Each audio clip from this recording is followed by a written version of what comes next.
Hi, Hi. Hi, good afternoon po. good afternoon. Nice to Mm. meet you. Ah, So, allow thanks. me to introduce myself and si Ali na kasama on this call. How do you want us to start yung conversation? Is it in English or is it okay with you na Taglish na lang? Tagish na lang po, no problem. Philip Savalig, pwede rin. Opo. Nagmamanage ng property. Apo, gana, like that. Something like that. Okay, understood mo. Okay. Sige, ma'am. Kasi I initially look into your profile and what I observed, ma'am, kasi yung mga need natin i-file. Like, for example, you already registered ng October 2025.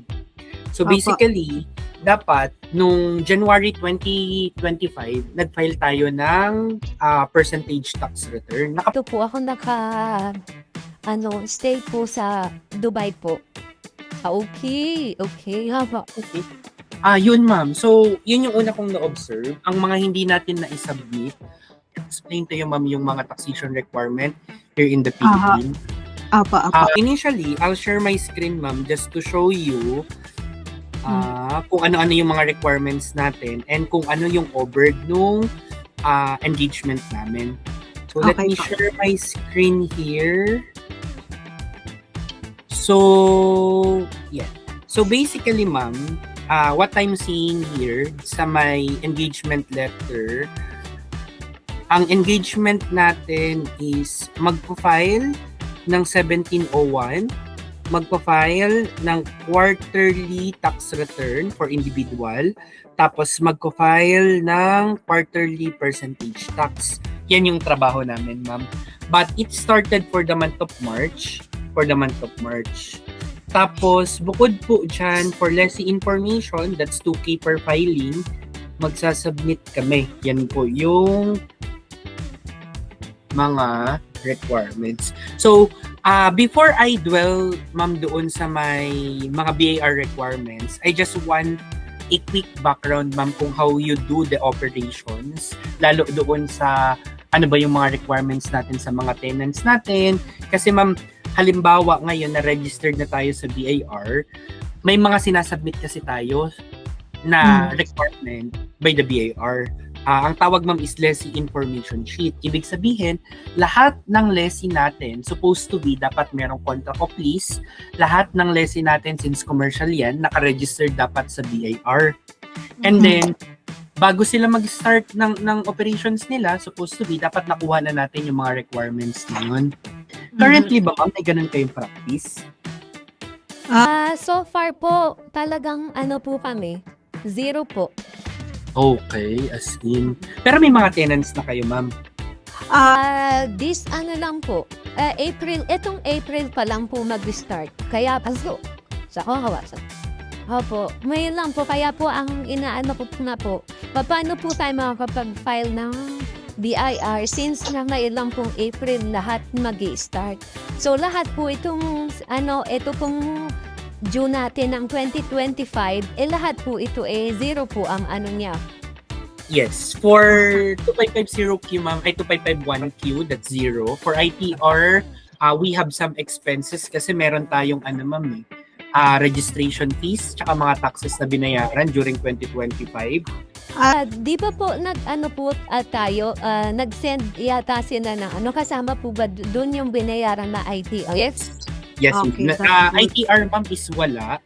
Ang engagement ata previously, ma'am, dun sa other team namin kasi we have different set of team depende dun sa engagement. Yung previous na nakausap niyo, ma'am, that's for one-time engagement. This is registration. Niregister nila kayo, ma'am, sa SEC, sa BAR, City Hall, and then yung final output nila, ma'am, is mabigay sa inyo yung mga necessary permits and legal documents. Ang department naman namin, ma'am, is for tax compliance. Once na-registered ka na kasi sa BAR, there are filings necessary as required by the law. Yun, ma'am, yung trabaho namin, yung recurring na filing. Ang requirement, ma'am, even though you don't have transaction, as long as you already have registered, kailangan na natin mag-submit ng mga tax return, which is yung 2551Q that is due last January 2026, January 25, 2026, yung due date niya. Tapos hindi tayo nakapag-submit. There are corresponding penalties. Maliit lang naman yun, ma'am, for you. Parang nasa 500 since we do not have transaction. 500 pesos lang yung penalty. Part na part. Kasi Oo. etong BAR na part, ma'am, it happens when meron na tayong maayos na, let's say, documentation, maayos na proseso. Right now, ma'am, doon sa unang tenant ninyo, paano ang naging proseso nyo, ma'am? Nagsabi sila na magre-renta, tapos after noon, ano ang mga hinihingi nyo sa kanila? Deposit lang, tsaka ano? Yanahin po kami. Ang hiningi po nila sa amin, since po ito po nag-rent po sa amin is parang part ni Araneta as per tatay's ano po.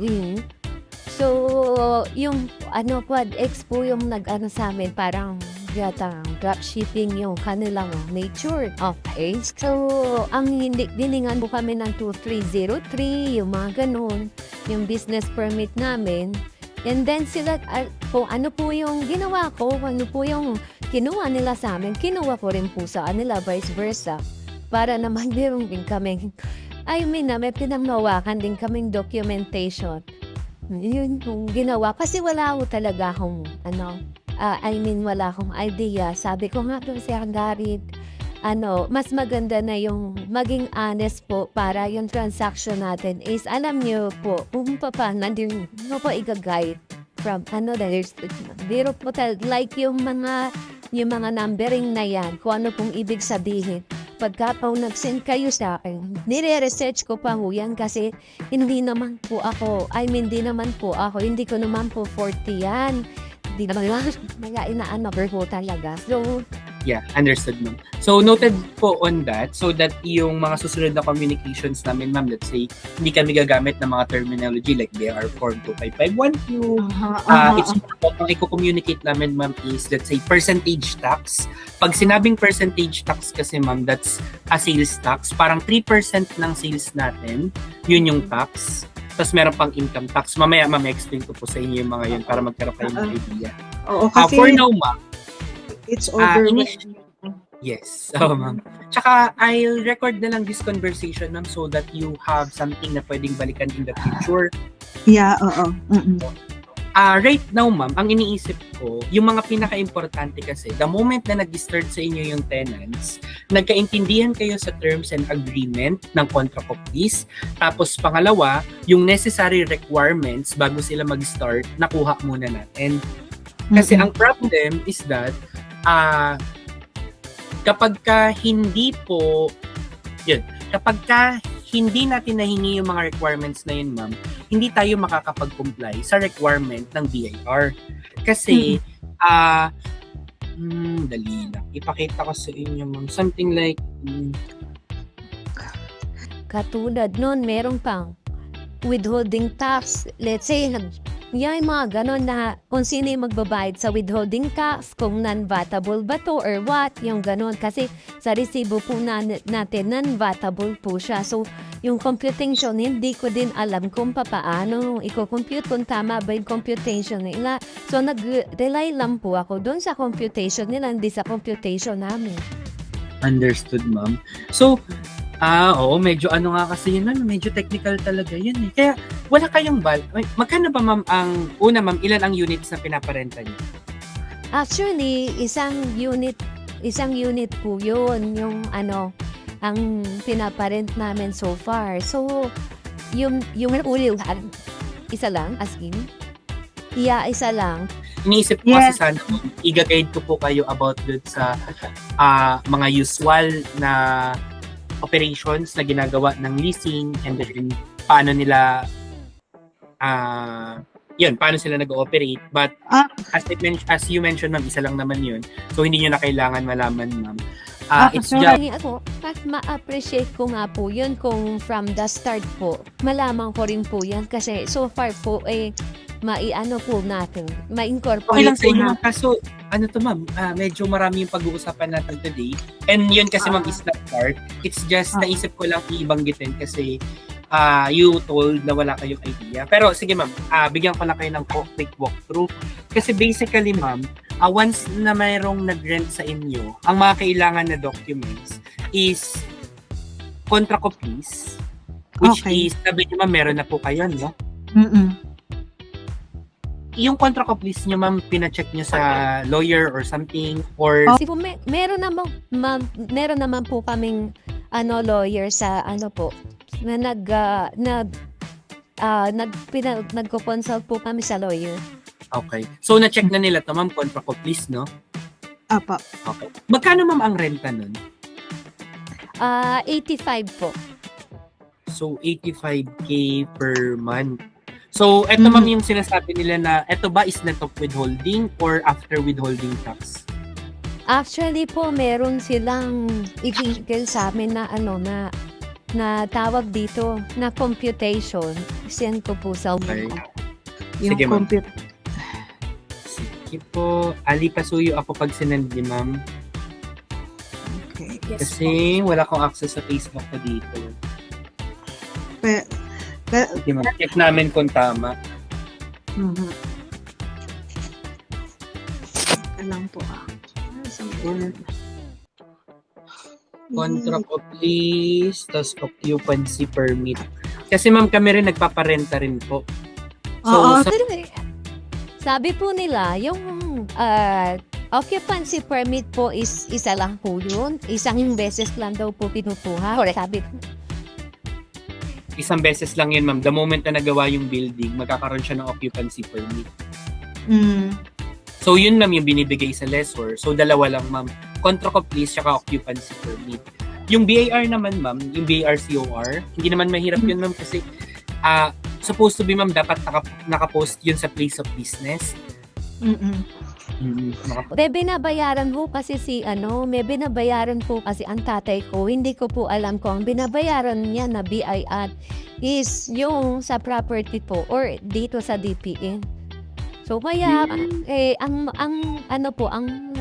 sabi daw po sa kanya is 250,000. I said, bakit 250,000 since isa lang naman ang pinapaupa namin? And then the whole buildings for residential. Hindi kaya ma'am amilyar? Real property tax?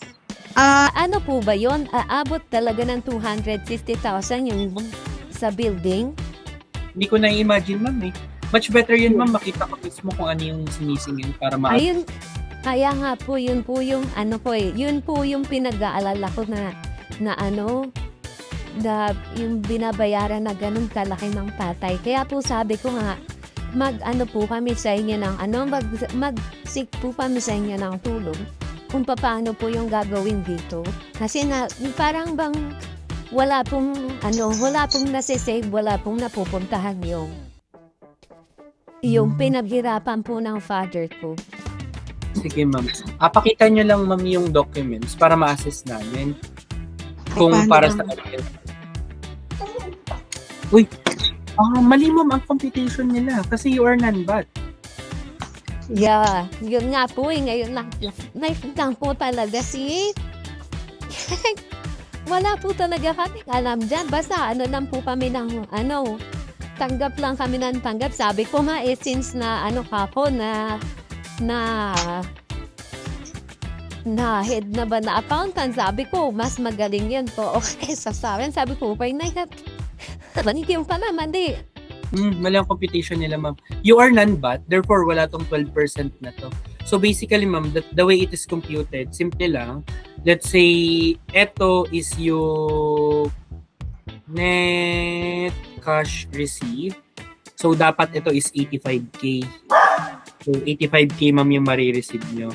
Ngayon, ang ma-receive nyo dapat na cheque PDC, 85K. And then, BAR form 2307, mag-i-issue kayo ng BAR form 2307.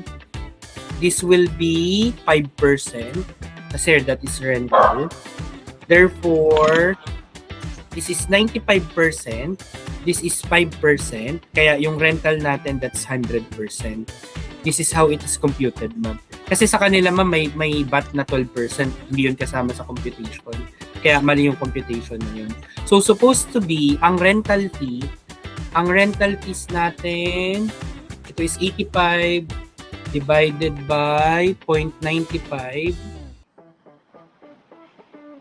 times 0.05. So this is 44.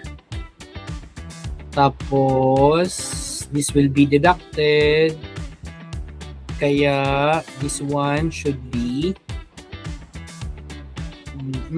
89. So, ganito dapat, ma'am, yung computation. Yung rent card. Sa non-VAT po yan. Yes, sa non-VAT pa ma'am. Doon po sa ano yun, naka-base po tayo doon sa invoice po natin, di ba? Invoice receipt natin. Opo, ma'am. Kasi ang registration niyo, ma'am, is non-VAT. Opo.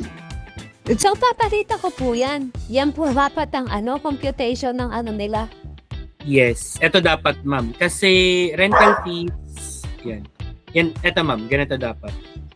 Tapos po yung, sorry sir, yung 85,000 po, yun na po mismo yung kay tatay. Yan na po rin mismo. Correct.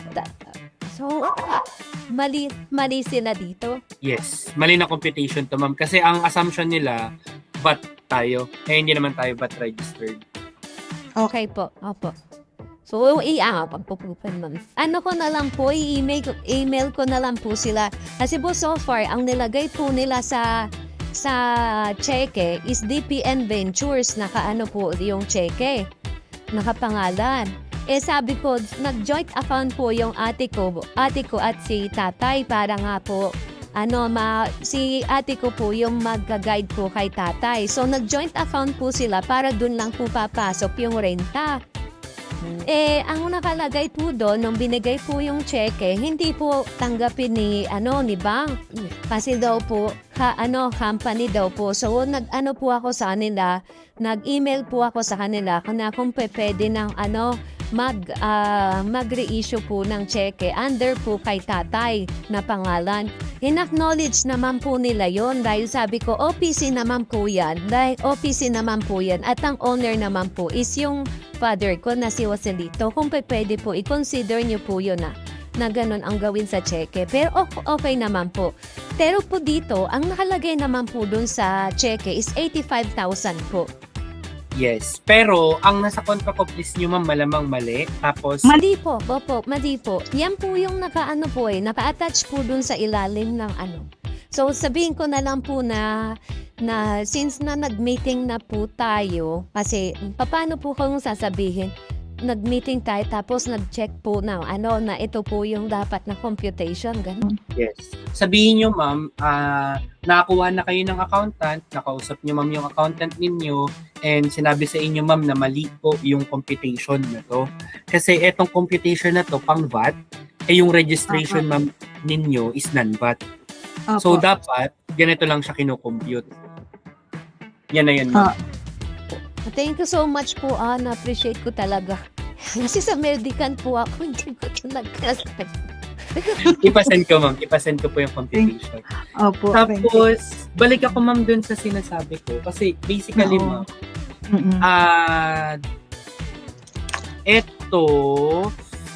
ito lang, ma'am, yung binibigay pagka nagpaparenta kayo. Just in case, ma'am, halimbawa, ilang years, ma'am, yung terms nyo dyan kay etong sa current na lessee natin? Actually, Hindi, 1 year lang siya. 1 year lang. Okay, I see. So, in case na mag-terminate yun, ma'am, tapos merong ibang lessee na pumasok sa eksena, tandaan nyo, ma'am, ang kailangan nyo lang occupancy, itong contract of lease, tas occupancy permit yung binibigay sa kanila.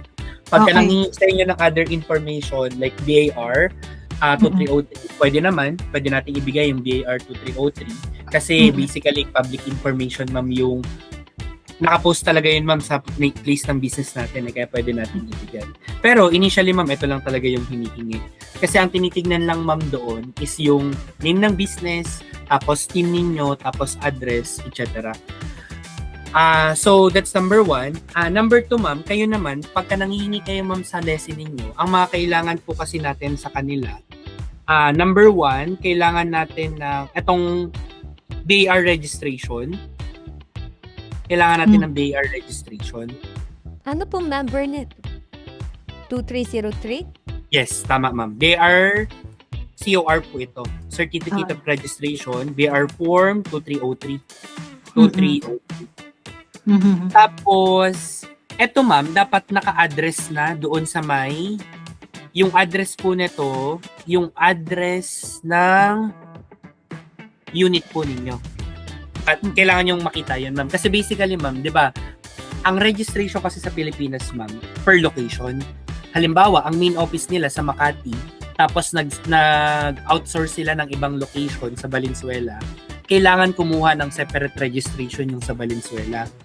Baka mamaya kasi ang ibigay sa inyo, BAR form ng main office. Pero Opo, pakitandaan na lang, ma'am, na eto, kukunin nyo sa kanila. Pangalawa, ATP. Opo. ATP, this is BAR form 1906. Dali lang. Check ko. BAR form. ATP. ATP. Aha. Ito, BAR form 1921. Authority to print.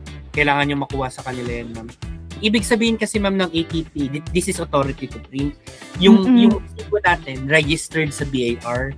Since sila ba a corporation, they always requiring na lahat ng katransact nila merong resibo na galing sa BAR.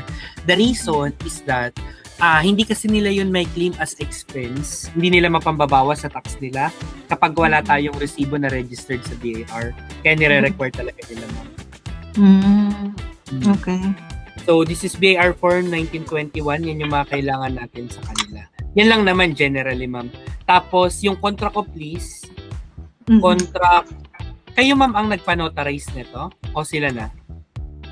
Opo, kami po, sa lawyer po namin. Amen. So, may notarized contract of lease kayo, ma'am?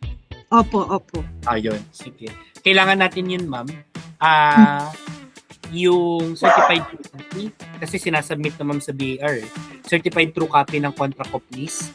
Tapos, number 4, ang isa pa natin kailangan, BAR form 2000, doc stamp. Kailangan natin, ma'am, na makita na nagbayad ng BAR form 2000 si QuadX. Hingi lang tayo ng kopya. Pero malamang, ma'am, nagbayad yan kasi hindi yan papayagan ni BAR na mag-register not unless magbayad ng doc stamp for contract of lease. Doc stamp, tapos lease. Yan.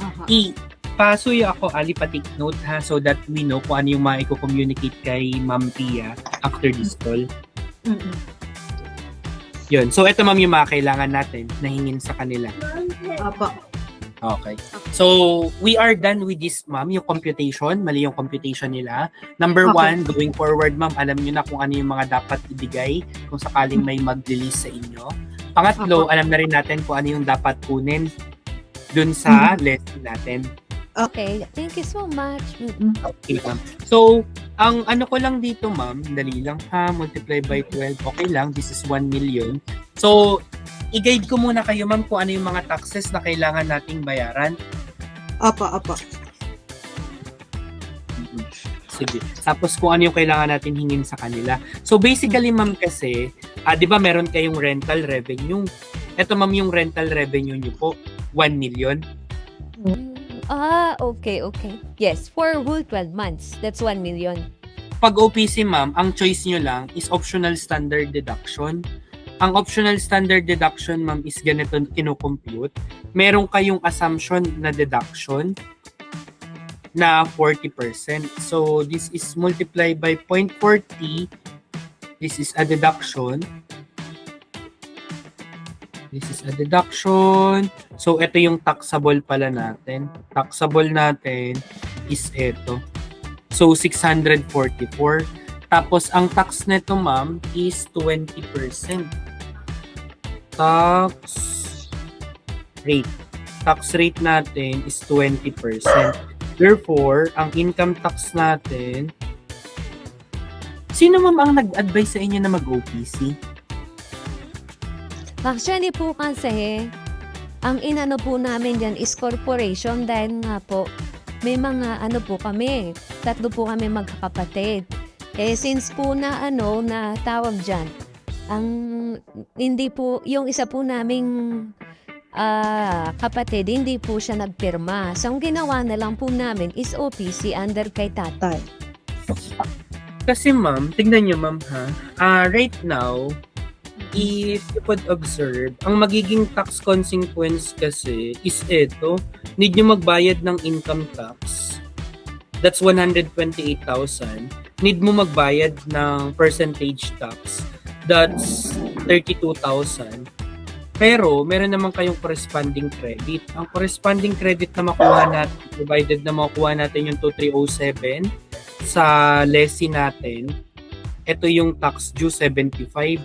So, basically, from 68K kanina, ang magiging tax due nyo, magiging 107. Isang unit lang. Baka there's a Kaya chance. nga. Laki mo. Lumaki pa. Oo, laki. 170 per year. So, tignan nyo, ma'am. Ipakita ko sa inyo kasi I am trying to imagine, ma'am, yung current na situation ninyo para malaman nyo whether yung business nyo is profitable or not. Yes, Kasi, yes. Mhm. right now, ma'am, what you have is a rental revenue na 1 million. 1 million, top 1 million. And then, aside dito, i-ano ko na lang ma'am ng 85K kasi ito lang yung natatanggap nyo 85K, i-multiply ko by 12. So, this is 102 million. Ngayon, 1,020,000. And then, ang mga expenses ninyo ma'am, let's say bayad nyo sa accountant, sa amin is 2,000 monthly. I-multiply ko by 12. Tapos, there are other filings pa, like for example, LIS, that's twice a year. So, that's 4,000. That's 4,000. Tapos, meron pang, ayan, yan ma'am initially, no? Yan yun. So, basically, that's 28,000 na. Sa City Hall, ma'am, most likely, ang magiging tax due nyo in a year kung 1 million to, siguro, kung business lang, I'm not sure, pero more likely, mga 15,000. Estimate ko lang ito, estimate. Mga 15,000 per year. Tapos, sa taxes naman, ang babayaran natin, itong 75, tsaka 32. So, ang matitira, ano pa ma'am ang mga expenses niyo bukod dito? Kung yung mga maintenance, kasama ba yan? Sige. So, let's say ma'am, magkano ang maintenance? For example lang, lagyan natin ng allowance for other expenses. So, Oo, let's like- say in a year, palagay na nating 5K per month, multiply by 12. So, let's say 60,000 for example, ma'am. So, ibig sabihin, ang matitira is 800,000. 800,000 divided by 12, 67,000. So, yan. Ganyan, ma'am, yung mangyayari. So, ang neto nyo neto, ma'am, most probably, mga 60K per month. Is it worth it pa rin, ma'am, sa inyo? Itong, situation? 60,000 na lang yan, ma'am. Oo. Nga. Just 50 times 12, ilan lang yun? Estimate ko lang to, ma'am, ha? Kasi, pero most Oo. probably, pa rin, ganyan din, ma'am, yung magiging actual operations niya. Oo. 20,000 in a year. Ganyan, ma'am. Ano po ma-advise? Paano yun? Hindi na natin yun pwedeng, di ba? I-revert, di ba? Sino ba, ma'am, ang nag-advise sa inyo na mag-OPC? Kasi, ma'am, narinig ko kanina sa inyo, ma'am, dahil iba-iba nga marami kayo naghahati. Tapos na pag-agreehan nyo na yung OPC na lang. Pero, Actually, kasi nagkaroon kasi ng na hindi Hindi pumirma dun sa I think, ano ba yung last na, basta may last doon na kailangan namin pumirma lahat na mga, ng mga anak ba. So, yung isa, yung kuya ko, hindi siya pumirma. So, yun nga, napag-usapan na since hindi nga siya pumirma at isa siya sa officer. So, bali mawawalan ng sa isa yung pag-apply namin ng corporation. So, ang nangyari na lang is OPC na lang. Yun nga, si tatay na lang. And then, since nga ako ang ng tatay na tumutulong sa kanya sa pagmamanage, ginawa namin OPC. Which we don't know talaga kung ano ba talagang dapat. Oo. Pero ako, ma'am, kung magsasuggest sa inyo, much better sa inyo, ma'am, sole proprietorship. Di siya niya, hindi. Oo, sana nga gano'n na lang. Kasi ma'am sa SEC, magsasubmit ka pa ng annual financial statements, which is dagdag bayad na naman sa accountant yun. Tapos, yun yung mga ano ma'am, yun yung mga ano natin. Ay, yun nga yung inano namin considering dun sa age ng tatay, which is 78 years old na. So kung mag-ano siya, kung magsusol siya, paano yun? Paano to? Pwede ba tong i-delete? Pwede ba tong ano? Paano mag-proceso? Ang proseso is closure yung tawag. Magko-close ka sa City Hall, BAR, City, tsaka SEC. Pero, mas komplikado ma'am ang closure kesa sa registration. Yun lang ma'am yung ano ko. Kaya, I'm not sure ma'am kung paano tayo nag-arrive dito. Pero basically, dapat nung una pa lang ma'am, ang pinag-usapan is yung kung paano yung magiging registration nitong business ninyo, itong leasing. Kasi ang sa tax pa lang ma'am, pinakita ko na sa inyo, ang pinaka-okay sa inyo, 65K lang yung babayaran, wala nang iba. Less pa yung compliance kapag ka naka-sole proprietor po kayo. See? Dito ma'am, annually, magbabayad kayo ng 107K. Magkano na agad yung difference nun? 107K, 65. So, in a year, talo na kayo agad ng 42,000. Sa tax lang yun, ma'am, ha? Ang dalawang choices nyo, ma'am. It's either magpapalit kayo ng registration, tatanggalin tong OPC, magiging sole proprietor tayo, tapos, yun yung gagamitin nating, yun yung ibibigay yung COR kay, sino nga ulit yun? Yung lesson nyo, ma'am. Dun, yun yung ibibigay yung COR, yun yung bibigay yung ATP, etc. so on and so forth. Kasi kapag ka eto ma'am, imagine niyo yearly, eto yung babayaran yung tax. 107K per year. Divided by 12, papatak din to ng 89. Kung sole proprietor naman ma'am yung registration nyo, nasa 65,000 lang per year. Pwede pang bumaba to.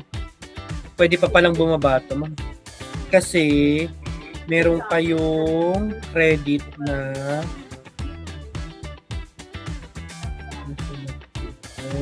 times 0.05. So mas maliit pa pala ma'am. Kasi ang lalabas dito, pag sole proprietor kayo, computing ko ma'am ha, para may idea kayo. Kung sole proprietor kayo, this is 250K multiply by 0.008. So, yun, 12,000 lang pala babayaran nyo ma'am kapag ka naka-sole proprietor kayo. 12,000 per year. Compare sa 100,000. Kaya nga. Pero pagka halimbawang papangin pag pina-close natin yan. Papaklose yun ma'am and mag-open kayo ng panibagong registration. Ang registration niya ng business niyo, instead na OPC na sa SEC nire-register, magiging sole proprietor na sa DTI natin i-register. So this time, DTI, BAR, City Hall yung registration. It will be worth it ma'am kasi imagine niyo ma'am, ang matitipid nyo per year, 95,000 matitipid nyo per year. 93,000 at 95. 107,500. Kada nature kasi ng business, iba-iba yung tax exposure and consequences. Therefore, ito discuss ko sa inyo, particular dito sa nature ng business niyo na OPC, tapos leasing. Later mag-iiba na naman yung magiging discussion natin kung sole proprietorship po yun. Right now, alam ko kung magkano yung renta, nakukompute ko kung magkano yung taxes, and ang kinoconsider lang siguro nila before ma'am, continuity. Pwede natin i-continue. However, upon observation ma'am, imagine niyo ang matitipid nyo, 95,000 per year. Kaya, ako ma'am, may advice na mag-ship tayo ng sole proprietor, panibagong registration, i-close natin yung luma, kahit i-process yun ma'am, it will be worth it pa rin naman. Kasi imagine nyo ma'am, 95,000 yearly yung matitipid natin. Ang ganito kasi ma'am yung nangyayari Halimbawa, lessor, tapos lessee. Si lessor, kayo po yun ma'am, si DPN. Tapos si lessee, yung lessee ninyo. Sila, sinasabi nila kay BIR, dito ako nagre-renta. Ito yung binabayad kong rental dyan. Therefore, si BIR may knowledge kung magkano yung kita ninyo. Kaya, hindi pwede, ma'am. Ang pinaka-best approach is that, kausapin yung lessee ninyo, sabihin sa kanila, magpapalit tayo ng registration from OPC, magiging sole proprietor, mag-revise na lang tayo ng kontrata. Yun yung pinaka-best approach. Paano yun kung ano na sila, kung under process na sila ng business permit nila? It's okay, ma'am. It's okay. Okay. Ano pa naman yun, ma'am? So, I don't think na magkakaroon siya ng problem. Sa BIR naman, try nyo, ma'am, i-contact immediately para kung sakaling hindi pa nagre-register sa BIR, sabihan natin. Pero kung sakaling naka-register na sa BIR, pwede rin naman, ma'am, kasi magbabago lang naman yung lessor. Oo. So, pwede rin. So, before we continue, ma'am, parang ang na-observe ko kasi ito yung pinakamahalagang maasikaso nyo muna. I-settle muna natin, ma'am, yung, let's say, kung magko-continue ba kayo as OPC or gusto niyo na mag-shift na sa sole proprietorship. Kasi ang laki ng difference sa taxes eh. Ang client din, need din natin mag-submit sa SEC. So, for now, ma'am, yun yung naiisip ko. Let us finalize this one first. Kapag okay na kayo, let's say, sabihan niyo ako, ma'am, na, sige, okay na yan, ituloy na natin ng ganyan. Tsaka natin, ma'am, i-continue yung onboarding natin. Yung mga kailangan namin sa inyo. Kasi basically, ma'am, ang kailangan lang naman sa inyo, yung lessee ninyo, ma'am, manghihingi yan ng service invoice. So, yung na-issue yung service invoice, yun yung kailangan namin. Tsaka itong 2307 na galing kay lessee. Yan yung mga kailangan namin per recording. Tapos, tuturuan lang namin kayo, ma'am, sa spreadsheet record kung ano yung, ma'am, yung mga kailangan yung ilagay doon. Pero konti lang yun, ma'am. Like, yung revenue, ma'am, fixed naman yun. So, mga expenses lang. Nagbayad ka ng ganito, nagbayad ako ng ganito. Ililista lang natin. Pero later na yun, ma'am. Kapag nakapag-decide na po kayo. So, itong 95,000, ito yung loss na mangyayari kung OPC siya per year. Correct. Tapos kung halimbawa zone siya, ang babayaran lang is nasa 12K lang, ma'am. 12,000 per year. Yes. Pero, kailangan natin, ma'am, hingin itong BAR 2307 galing kay lessee, ha? Kasi mag-i-issue sila, ma'am, ng BAR Form 2307. Ito is creditable withholding tax. Ito yung withholding tax na sinasabi nila dun sa computation na, right? Correct, ma'am. Ipaliwanag ko sa inyo, ma'am, para maintindihan nyo. So, basically, ma'am, kasi ganito, yung totoong renta ninyo, hindi 85,000. Ang totoong renta nyo, ma'am, is 89,000. Ang nangyayari, ma'am, is that merong withholding na 5%. Itong 5% na to, si lessee, nire-require ng BIR na i-remit sa kanya. Ibig sabihin, bago magbayad sa inyo, ibinabawas na yung 4,000, kaya 85 na lang, ma'am, yung nare-receive ninyo. Imagine nyo, ma'am, ang totoong rental nyo per month is 89.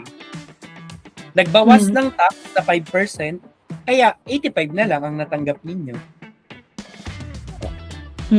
Kasi yun nga ang usapan, basta malinis na 85,000 ang marireceive ni tatay.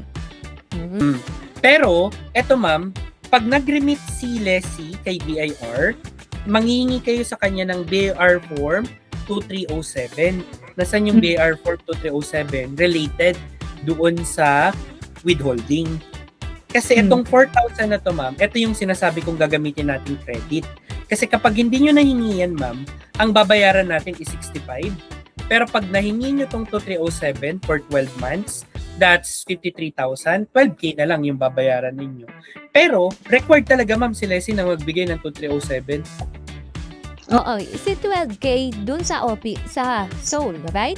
So, correct, ma'am, sa sole prop. Okay. Sa corporation, ma'am, magiging 75. sa OPC. Mm-mm. Okay. Pag kaya halimbawa pinalitan na agento, pinalitan naman ng soul, ilang months na naman ang mangyayari dito? Sole proprietorship, ma'am, mabilis lang yun. Like, for example, ang matagal lang kasi, ma'am, printing ng resibo. Kasi 3 weeks talaga tinatagal ng printing ng resibo. Ang babayaran na natin tax pag corporation, 107. 75 for income tax, percentage tax is 32, ang total is 107. Pero kapag sole proprietor ka, wala ka ng ibang babayaran, 12,000 lang. So, 12,000 versus 107, 95K talaga yung savings natin, ma'am. Kaya worth it talaga to, ma'am, na mag-shift kayo sa sole proprietor. So, sa BAR, ma'am, 7 days yung processing, magkakaroon na kayo nun pag pinarush. Tapos, sa City Hall naman, ang sasabihin, isi-ship lang ng registration kasi kakabayad nyo lang ng, ng business permit eh. Ganun, ma'am. Itatry yun, ma'am, kung pwedeng ganun. Para hindi na magbayad ng additional business permit. Or kung magbabayad na, mas mababa na. Kasi nga, nakakabayad lang natin. Okay. Yun muna, ma'am, yung kailangan nating isettle. Pero buti, So, ma'am, nagtatak tayo nitong meeting na to, no? Na-identify natin na kung magkano pala yung matitipid ninyo sa taxes kapag ito yung registration nyo versus dun sa Oo nga eh. Tapos, very timely din dahil April din sila mag-start. Oo, sakto lang, ma'am. Sakto lang. So, paano yung anay natin since na ganito? Anong advice mas nasasabihin ko kay Leslie? Kasi, ma'am, wala naman silang control, ma'am, kung ano yung registration niyo. So, basically, ma'am, ang i-advise mo lang sa kanila, nagpa-change tayo ng name ng lessor. So, previously kasi yung registration natin under OPC.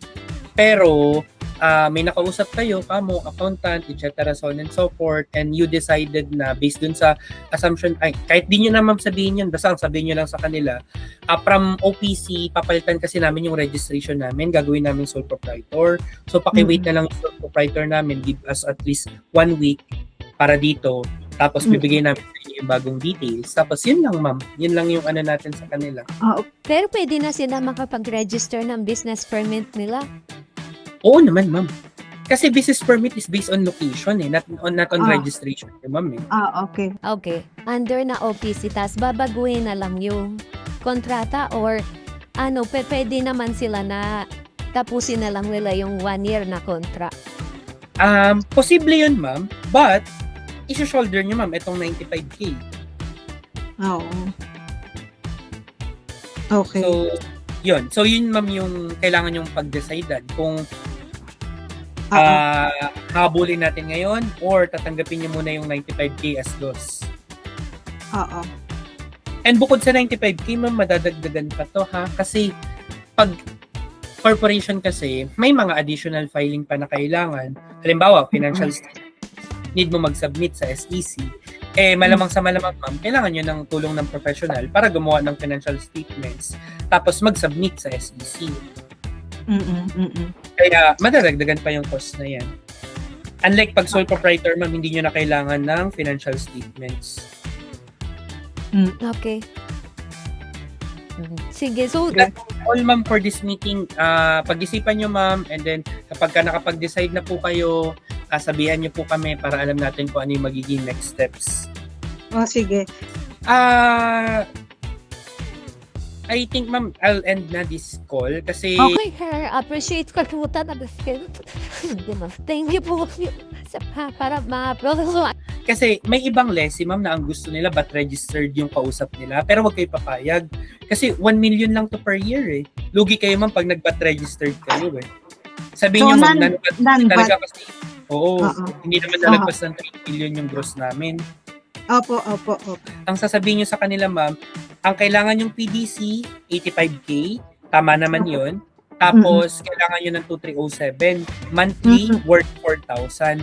Tapos, ito dapat yung computation nila. Mali yung pinakita nila computation na merong VAT, etc. So, Tapos, walang VAT. Ito na yun, ma'am. Okay. Pa-communicate Okay, ko na lang after this call. And thank you so much, ma'am, Oh, for thank you, Kara. Thank you po. Sana po magkita tayo. Faces. Busy ka na face off. Sabi. Oo. Thank you so much po, Sir Den.